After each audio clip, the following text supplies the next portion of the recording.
ಇವತ್ತಿನ ಸೆಷನ್ ನಾನು Farsi continue ಮಾಡ್ತಿದ್ದೀನಿ. ನಿನ್ನೆ ಮಾಡಿರ್ತಕ್ಕಂಥ ಕ್ಲಾಸು ಕೆಲವರಿಗೆ ಅರ್ಥ ಆಗಿದೆ ಅನಿಸುತ್ತೆ. ಇನ್ನು ಕೆಲವರಿಗೆ ಸ್ವಲ್ಪ ಅದರಲ್ಲಿ ಇಲ್ಲಿ ಒಂದು ಸ್ವಲ್ಪ ಮಿಸ್ಟೇಕ್ ಆಗಿದೆ. ಅದನ್ನು ಸ್ವಲ್ಪ ನೋಡ್ಕೊಳ್ಬೇಕು ಎಲ್ಲರೂ. ಇನ್ನೇನಾದರೂ ಅದು ಡೌಟ್ ಇದ್ದರೆ ಮತ್ತೆ ಅಂತ ಕಮೆಂಟ್ ಮುಖಾಂತರ ತಿಳಿಸಿ, ನಾನು ಅದ್ರ ಬಗ್ಗೆ ಎಕ್ಸ್ಪ್ಲೇನ್ ಮಾಡಿಕೊಡ್ತೀನಿ. ಇವತ್ತಿನ ಲೆಕ್ಕ ನಾನು ಅಂದರೆ 6 ಮಾರ್ಕ್ಸಿಗೆ ಅಂದರೆ ಹೇಳ್ತಾ ಹೋಗ್ತೀನಿ. ಪೇಪರಲ್ಲಿ ಪಾರ್ಟ್ ಅಂದರೆ ಮಾಡಲ್ ಪೇಪರ್ ಒಂದು ನಾನು ಬಿಡಿಸ್ತಾ ಹೋಗ್ತೀನಿ. Bhavana and Kavana are partners in a firm sharing profit and losses in the ratio of 2:1. Kavana withdraw the following amounts during the year 2024-25 which are given as under. ಇದು ಏನಂದರೆ interest of driving ನಾವು ಅಂದರೆ ಕಂಡುಹಿಡಬೇಕಾಗುತ್ತೆ. ಮೊದಲು ನೋಡ್ತಾ ಹೋಗೋಣ. ಈಗ ಸ್ವಲ್ಪ amount ಕೊಡ್ತಾ ಹೋಗ್ತಾನೆ, ಇಯರಿಗೆ ಕೈಯಿಂದ ಕನ್ವರ್ಟ್ ಮಾಡ್ತಾನೆ. ನಾವು ಅಲ್ಲಿರ್ತಕ್ಕಂಥ ಎಷ್ಟು ತಿಂಗಳಾಗುತ್ತೆ ಅದರಿಂದ ನಾವು ಇಂಟ್ರೆಸ್ಟ್ ಎಷ್ಟು ತಿಂಗಳಿಗೆ ಇಂಟ್ರೆಸ್ಟ್ ಬಂದು ಹೋಗುತ್ತೆ, ನಾವು ಅದನ್ನ ಕಂಡುಹಿಡಬೇಕಾಗುತ್ತೆ. ನೋಡ್ತಾ ಹೋಗೋಣ. ಈಗ 2000 ಕೊಟ್ಟಿರ್ತಾನೆ, ಅಲ್ಲಿಂದ ಎಷ್ಟು ತಿಂಗಳಿರ್ತಾನೆ. ಈಗ 3000 ಕೊಟ್ಟಿರ್ತಾನೆ, ಅದು ಇದು ಎಷ್ಟು ತಿಂಗಳಿರ್ತಾನೆ, ಅದು ನೋಡ್ತಾ ಹೋಗೋಣ ಒಂದೊಂದು ಮುಂದಕ್ಕೆ. 2000 on 1/6/2024, 3000 on 30/9/2024, 1000 on 30/11/2024, 1500 on 1/1/2025. Calculate interest on Kavana's drawing at 10% per annum for the year ending 31st March 2025 under the product method. ಈ ಲೆಕ್ಕವನ್ನು ಕ್ಲಿಯರಾಗಿ ನೋಡ್ತಾ ಹೋಗೋಣ. Calculation of interest on drawing.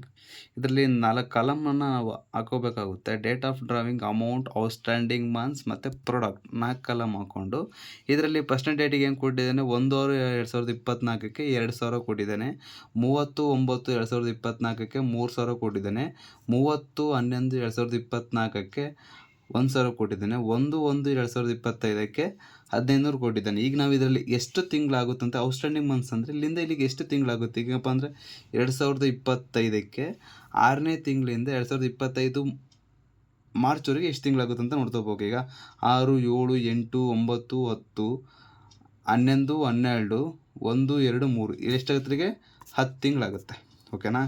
ಇಲ್ಲಿ ಏನು ಬರ್ತಾ ಹೋಗುತ್ತೆ, ನಾವೀಗ 9ನೇ ತಿಂಗಳಂದರೆ ಇಲ್ಲಿ ಇದ್ದ ನಮಗೆ ಈಗ 30 ಕೊಟ್ಟಿದ್ದಾನೆ. ಈಗ 30 ಕೊಟ್ಟರೆ ನಾವೇನು ಮಾಡ್ತಾ ಹೋಗ್ಬೇಕು, ಈ 9ನೇ ತಿಂಗಳನ್ನ ಬಿಟ್ಟು 10ನೇ ತಿಂಗಳಿಂದ ನೋಡ್ತಾ ಹೋಗ್ಬೇಕಾಗುತ್ತೆ. ಎಲ್ಲೇ ತಿಂಗಳದ 10ನೇ ತಿಂಗಳಿಂದ 10, 11, 12, 1, 2, 3 ಟೋಟಲಿ 6 ಮಂತ್ಸ್. ಓಕೆನಾ. ನೆಕ್ಸ್ಟು 30 ಕೊಟ್ಟಿದ್ದಾನೆ. 30 ಕೊಟ್ಟರೆ ಈ ಮಂತ್ ನಾವು ಅಂದರೆ ಬಿಡಬೇಕಾಗುತ್ತೆ. 1 ಕೊಟ್ಟರೆ ಈ ಮಂತ್ ನಾವೆಂದರೆ ಕ್ಯಾಲ್ಕುಲೇಷನಿಗೆ ತಗೋಬೇಕಾಗುತ್ತೆ. ಅದಕ್ಕೋಸ್ಕರ ಈಗ 30 ಕೊಟ್ಟಿದ್ದ ಕಾರಣದಿಂದ ನಾವಿಲ್ಲಿ 11 ಮಂತ್ ಬಿಡಬೇಕು. ಹಾಗಾಗಿ 12 ಮಂತ್ ಇರ್ಕೋಬೇಕು. 12, 1, 2, 3 ನಮಗೆ 4 ಮಂತ್ ಸಿಗ್ತಾ ಹೋಗುತ್ತೆ. ಈಗ 1/1/2025 ಇದೆ, ಇಲ್ಲಿ 1 ಇದೆ, 1, 2, 3 ನಮಗೆ 3 ಮಂತ್ ಸಿಗುತ್ತೆ. ನೆಕ್ಸ್ಟ್ ಏನು ಮಾಡ್ತಾ ಹೋಗಿ, ಈಗ 2000 × 10 ಎಷ್ಟಾಯ್ತು ನಮಗೆ 20,000 ಆಯಿತು. 3000 × 6 18,000 ಆಯಿತು. 1000 × 4 4,000 ಆಯಿತು. 1500 × 3 4500 ಆಯಿತು. ಅಷ್ಟು ನಮಗೇನಂದರೆ ಕೂಡಿಸಿದಾಗ 46,500 ರೂಪಾಯಿ ಆನ್ಸರ್ ಬರುತ್ತೆ. ಇದನ್ನು ನಾವೇನು ಮಾಡಬೇಕು, ಇಂಟ್ರೆಸ್ಟ್ ಆಫ್ ಡ್ರಾವಿಂಗ್ ಫಾರ್ಮುಲಾ ಇದೆ, ಅದಕ್ಕೆ ಅಪ್ಲೈ ಮಾಡಬೇಕಾಗುತ್ತೆ. Interest on drawing is equal to total product into rate into 1/12. ಈಗ ನಮಗೇನೆಂದರೆ ರೇಟ್ ನಮಗೆ ಕೊಟ್ಟಿದ್ದಾನೆ ಎಷ್ಟು, 10% ಇಲ್ಲಿ ಕೊಟ್ಟಿದ್ದಾನೆ ನೋಡ್ರಲ್ಲಿ. ಇಂಟ್ರೆಸ್ಟ್ ಆನ್ ಕವನ ಡ್ರಾವಿಂಗ್ಸ್ 10% ಪರ್ ಆ್ಯನಮ್ ಅಂತ ಕೊಟ್ಟಿದ್ದಾನೆ. ಹಾಗಾಗಿ ನಾವು ಇಲ್ಲಿ ಏನು ಮಾಡಬೇಕಾಗುತ್ತೆ, ಈಗ ಟೋಟಲ್ ಪ್ರಾಡಕ್ಟ್ ಎಷ್ಟು ಬಂದಿದೆ ನಮಗೆ 46,500. ಅದನ್ನ ನಾವು ಇಲ್ಲಿ ಹಾಕೋಬೇಕು ಇಂಟು ರೇಟ್ ಅಂದರೆ ಎಷ್ಟು 10/100. ಓಕೆ, 10% ಅಂತ ಹಾಕಬೇಕು ಇಂಟು 1/12. ಹೀಗೆ ಮಾಡಿದ್ದಷ್ಟು ನಾವು ಕ್ಯಾಲ್ಕುಲೇಷನ್ ಮಾಡಿದಾಗೆ 38,750 ನಮಗೆ ಆನ್ಸರ್ ಬರ್ತಾ ಹೋಗುತ್ತೆ. 23 ಲೆಕ್ಕ. Geeta, Latha and Sangeeta were partners sharing profit and losses in the ratio 5:3:2 respectively. Latha retires from the business.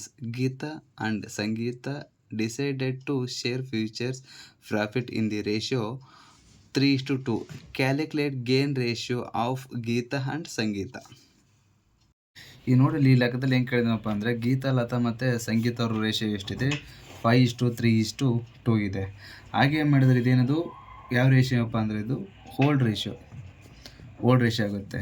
ಹಾಗೆ ನೋಡಲಿ, Geeta and Sangeeta decided to share future profits in the ratio 3:2. Calculate the gaining ratio of Geeta and Sangeeta. Geeta and Sangeeta ಅಂದಿದ್ದು hold ratio. ಈಗ ನಾವಿಲ್ಲಿ ನೋಡ್ತಾ ಹೋಗೋಣ ಲೆಕ್ಕನ. ಈಗ formula ಏನಿದೆ, gain ratio is equal to new ratio minus old ratio. ಇದು ಫಾರ್ಮುಲಾ. ಇದನ್ನಂತೂ ಕ್ಲೀನಾಗಿ ಕಳ್ಕೊಂಬಿಡಿ. ಈ ನೋಡ್ಕೊಳ್ಳಿ, ಗೀತ ಅಂತ ತಗೊಳ್ಳೋಣ. ಗೀತಂದು ನ್ಯೂ ರೇಷಿಯೋ ಏನಿದೆ 3 ಇದೆ, 3/5. ಹಾಗೆ ಸಂಗೀತಂದು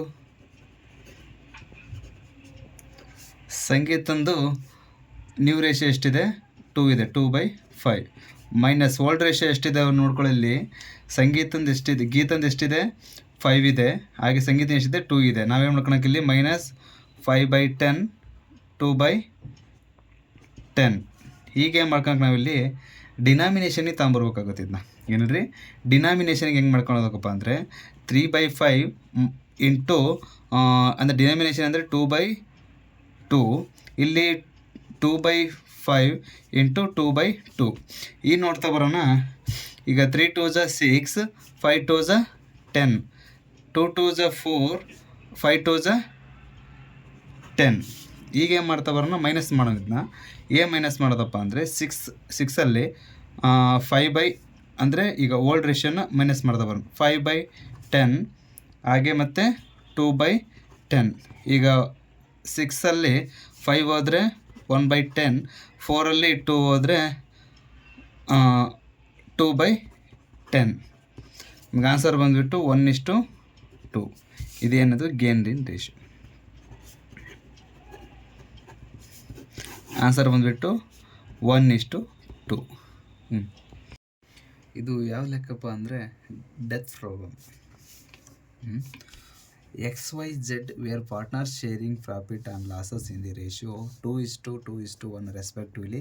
Their capital balance as on 1/4/2024 stood at 1,50,000 respectively.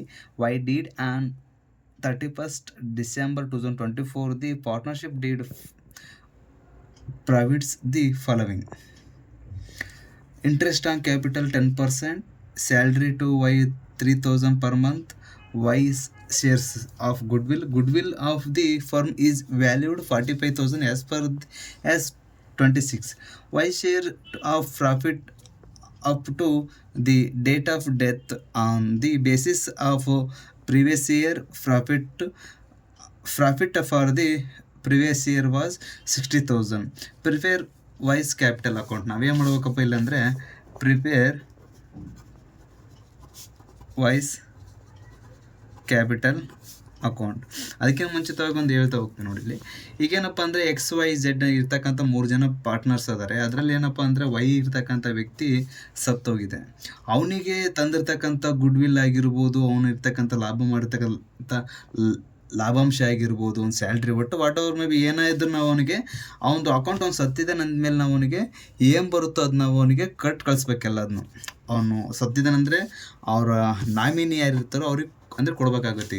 ಯಾವುದಂದ್ರೆ ನಮ್ಮ ಅಕೌಂಟ್ಸಲ್ಲಿ ಅವನಂದ್ರೆ ಡೆತ್ ಆಫ್ ಎ ಪಾರ್ಟ್ನರ್ಸ್.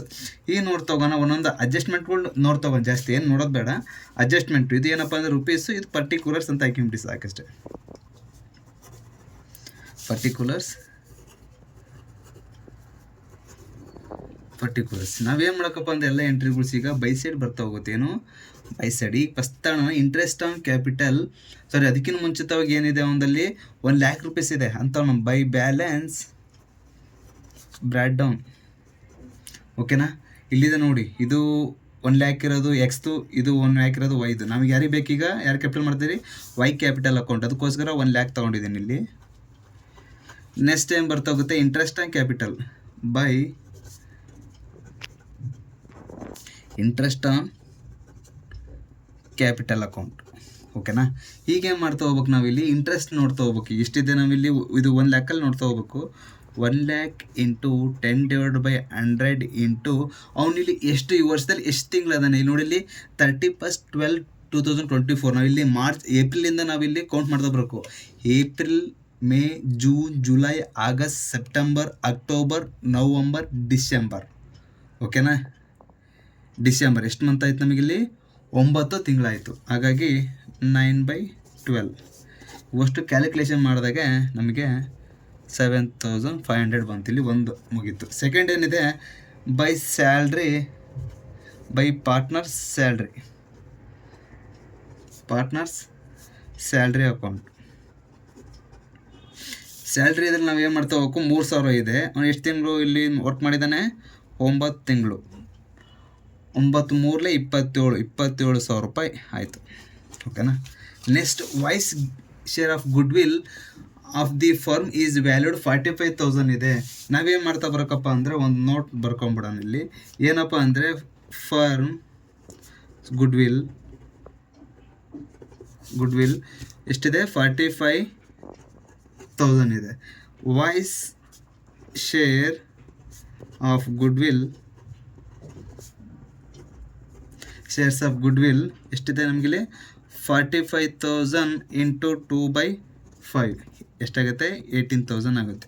ಅವನ ಶೇರ್ ಎಷ್ಟಿದೆ ನಮಗಿಲ್ಲಿ, 2 ಇದೆ ನೋಡಿಲ್ಲಿ. ಅದಕ್ಕೋಸ್ಕರ ಅವನಿಗೆ 18,000 ಬರ್ತಾ ಹೋಗುತ್ತೆ. ನಾವೇನು ಮಾಡ್ತಾ ಹೋಗೋಣ ಇಲ್ಲಿ, X share of goodwill ಎಷ್ಟಿದೆ, ಅದಷ್ಟೇ 18,000 ಇಂಟು 2/3 ಎಷ್ಟಾಗುತ್ತೆ, 18,000 ಆಗುತ್ತೆ. ಹಾಗೆ ಜೆಡ್ ಶೇರ್ ಆಫ್ ಕ್ಯಾಪಿಟಲ್ ಎಷ್ಟಾಗುತ್ತೆ, 18,000 ಇಂಟು 1/3 ನಮಗೆ ಎಷ್ಟು, 6,000 ಸಿಗುತ್ತೆ. ಸಾರಿ ಇದು 18,000 ಅಂದಾಗ ಇದು 12,000 ಆಗುತ್ತೆ. 12,000 ಓಕೆ, ಸಾರಿ ಮಿಸ್ಟೇಕ್ ಆಗುತ್ತೆ ರೀ. 12,000 6,000 ಟೋಟಲ್ 18,000 rupees ಆಯಿತು. To Y's capital account 18,000. ಇಲ್ಲಿ ನಮಗೆ ಕ್ಲಿಯರಿಟಿ ಸಿಕ್ತು. ಏನಾಯ್ತು ಗೊತ್ತಾಯ್ತು, 45,000 ಏನೇನಾಯ್ತು ಅಂತ ನಮಗೆ ಇಲ್ಲಿ ಗೊತ್ತಾಯಿತು. ಈಗ ನಾವೇನು ಮಾಡ್ತಾ ಬರೋಕಪ್ಪ ಅಂದರೆ ಇದರಲ್ಲಿ ಬೈ ವೈಸ್ ಕ್ಯಾಪಿಟಲ್ ಅಕೌಂಟ್ 12,000, ಜೆಡ್ಸ್ ಕ್ಯಾಪಿಟಲ್ ಅಕೌಂಟ್ ಎಷ್ಟಿದೆ, 6,000. ಇಲ್ಲಿಗೆ ನಮ್ಮದು ಒಂಥರ ಕ್ಲಿಯರಿಟಿ ಆಯಿತು. ಈಗೇನು ಮಾಡ್ತಾ ಹೋಗ್ಬೇಕಪ್ಪ ಅಂದರೆ ಇಲ್ಲಿ ಬರೋಣ. Y's share is profit to the date of death on the basis of previous year profit for the previous year was 60,000 ಅಂತ ಕೇಳಿದ್ದಾನೆ. ಪಾಪ ಕೇಳಿದ್ದಾರೆ. ನಾವು ಏನು ಮಾಡ್ಕೊಬೇಕಪ್ಪ ಅಂದರೆ by profit and loss suspense account ಎಷ್ಟಿದೆ, 60,000 ಇಂಟು ಅವನು ಎಷ್ಟು ತಿಂಗಳು ಕೆಲಸ ಮಾಡಿದ್ದೆ, 9. ಅವ್ನ ರೇಷಿಯೋ ಎಷ್ಟಿದೆ, 2/5. ಇದೆಲ್ಲ ಮಾಡಿದಾಗ ನಮಗೆ 18,000 ಬರುತ್ತೆ. ಓಕೆನಾ. ಈಗ ಇದನ್ನು ನಾವು ಕ್ಯಾಲ್ಕುಲೇಟ್ ಮಾಡಿ ನೋಡೋಣ ಎಷ್ಟು ಅಮೌಂಟ್ ಬರುತ್ತಂತ. 1,07,500, 27,000, 12,000, 6,000, 18,000 ನಮಗೆ ಸಿಕ್ತಿಲ್ಲಿ. ಎಷ್ಟು ಬಂತು, 1,17,500. 1,70,500. ಓಕೆನಾ. ಇದೇನು ಮಾಡೋಣ, ವೈಸ್ ಕ್ಯಾಪಿಟಲ್ ಅಕೌಂಟ್ ಎಷ್ಟು, 1,70,500. ಇಲ್ಲಿ ನಮಗೆ ಕ್ಲಿಯರಿಟಿ ಸಿಕ್ತು. ಆನ್ಸರ್ ಎಷ್ಟು ಬಂತು ನಮಗೆ, 1,70,500 ರೂಪಾಯಿ ನಾವು ಯಾರಿಗೆ ಕಳಿಸ್ತಿದ್ದೀವಿ ಇದನ್ನ, ವೈ ಅನ್ನೋ ಪಾರ್ಟ್ನರ್ಸಿಗೆ. ನೀವು ವರ್ಷ ನಮಗೆ ಅಲ್ಲಿ ವರ್ಕ್ ಮಾಡಿರೋದು ಇಷ್ಟು ಮಾಡಿದ್ಯಾ, ನೀವು ತಂದಿರ್ತಕ್ಕಂಥ ಶೇರು ನಿನಗೆ ಕೊಟ್ಟಿದೆ. ಎಲ್ಲ ಟೋಟಲ್ ಇರ್ತಕ್ಕಂಥದ್ದು ತಂದಿರ್ತಕ್ಕಂಥ ದುಡ್ಡು ಮತ್ತು ಒಂದು ಸ್ಯಾಲ್ರಿ ಮತ್ತು ಒಂದು ಇಂಟ್ರೆಸ್ಟ್ ಆ್ಯಂಡ್ ಕ್ಯಾಪಿಟಲ್ ಬಂದಿದ್ರಲ್ಲ, ದುಡ್ಡು ತೊಗೊಂತಾರೆ 1,00,000. ಆ ಲಕ್ಷಕ್ಕೆ ನಾವು ಏನಪ್ಪ ಅಂದರೆ ಇಂಟ್ರೆಸ್ಟ್ ಆಗಿ ಸತಿ ಕೊಟ್ಟಿದ್ದೀವಿ. ಮತ್ತು ಅಲ್ಲಿರ್ತಕ್ಕಂಥ ನಮಗೆ ಬರೋಕನೇ ಏನಂದ್ರೂ ಗುಡ್ ವಿಲ್ ತಗೊಂಬಂದಿದ್ದ. ಓಕೆ, ಎಷ್ಟು ತಗೊಂಬಂದವನು 45,000 ತಗೊಂಬಂದ. ಅದನ್ನ ನಾವು ಅನ್ಸ್ಕೊಂಡಿದ್ವಿ ವೈ ಅನ್ನ ಮತ್ತು ಜೆಡ್ ಅನ್ನು. ಅವ್ರು ನಾವು ಏನು ಮಾಡಿದ್ನ ನಿನಗೆ ಕೊಟ್ವಿ, ಅದನ್ನ ಎಲ್ಲ ಸೇರಿ ಕೊಟ್ಟಿದ್ದೀವಿ. ಇನ್ನೇನು ನಿಂದು ನಮ್ಮ ಕಂಪ್ನಿಯಲ್ಲಿ ಉಳಿದಿಲ್ಲ. ಓಕೆನಾ. Okay, thank you. ಎಲ್ಲರೂ ಏನಪ್ಪ ಅಂದರೆ ಮಿಸ್ ಮಾಡಿದೆ ಶೇರು ಮತ್ತು ಸಬ್ಸ್ಕ್ರೈಬ್ ಮಾಡಿ ಮತ್ತು ಲೈಕ್ ಮಾಡಿ. Thank you.